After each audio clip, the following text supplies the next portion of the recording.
Good morning guys! Tara, kape!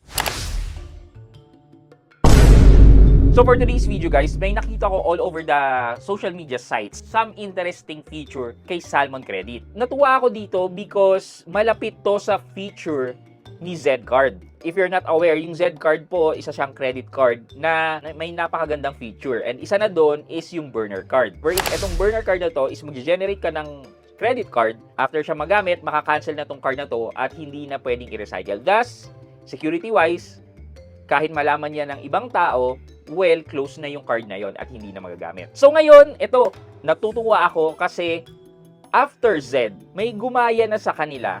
I think if I remember it correctly, on this video, si Uno Bank. Ayan, bibidangin ko ulit yan. 5 ulit yung virtual card dito. And yung, but upon checking it recently, nawala na yung kanilang burner card feature. Now, come Salmon Credit. Wherein, pwede ka na rin mag-generate ng one-time use card. And napaka-helpful nito, lalo na pag magta-transact ka online. It only shows na kaya nilang patatagin yung sistema natin in terms of credit card para makaiwas sa hacking or sa mga unauthorized access. And to briefly show you, ito yan, nakita ko, courtesy of this person, credit to her, nakita ko po yan sa Facebook. Makikita nyo po dyan, meron siyang isang physical card, meron siyang virtual card, and meron siyang one-time use na virtual card. Ang pinagkaibahan lang dito kay Z is that you can control yung mga one-time use na card. Pwedeng within 24 hours, pwedeng as in one-time use lang. Etong one-time use na virtual card ni Salmon is talagang pang one-time use siya.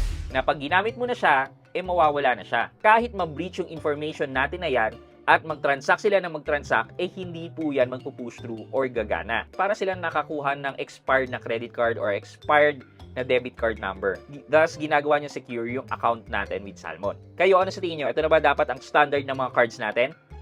Yun lang muna for today's video. Again, good morning sa inyo.